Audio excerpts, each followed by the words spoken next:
The Kongs have climbed up to the highest point of Cotton Top Cove, only to descend down the other side. On the overworld, the path looks fairly straightforward, and certainly easier than it would have been on the way up. But of course, it won't be that simple. This is part 16 of Overthinking Donkey Kong Country 3.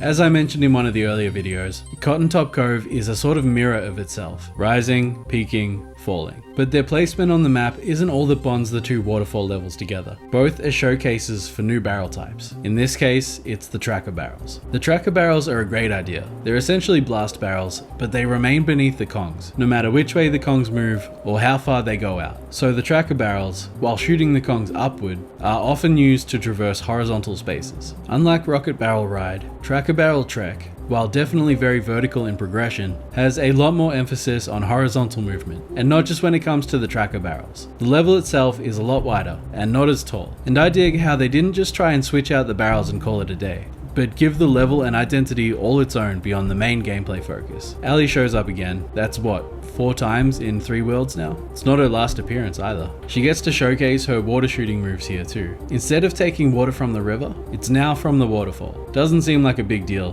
but that's 2 sets of sprite animations that had to be made and stored on a cartridge with limited space. Not a whole lot else to say about her really. The combination of tracker barrels and water shot is a surprisingly satisfying one though.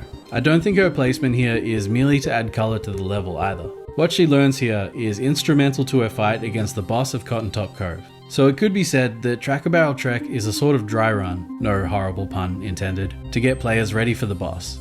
I know I say this a lot, but I love the visuals of this level. What can I say? I'm an easy man to please. It looks like the sun is setting, and those last rays are hitting the cliffside as we climb up. The slightly greenish quality to the water is gorgeous as well. I know this series has been a bit light on speculation, but I don't want to just make shit up for the sake of it. So what I'm about to say about Tracker Barrel Trek, I want you to know that I'm just spitballing, and I don't stand by it. Could it be that this area of Cotton Top Cove was originally much more accessible, and maybe the water eroded much of the path? All the breaks in the paths look as though the 2 sides would have joined together at the same level, and there are no breaks in places that aren't directly under the waterfall. So it's not impossible that the waterfall's constant barrage destroyed the pathways over time. It's not that out there, but I don't think that level of thought was put into it. There's also something to be said for the color of the water here, because as we'll see in the next level, this side of the cove is seemingly a lot less pure.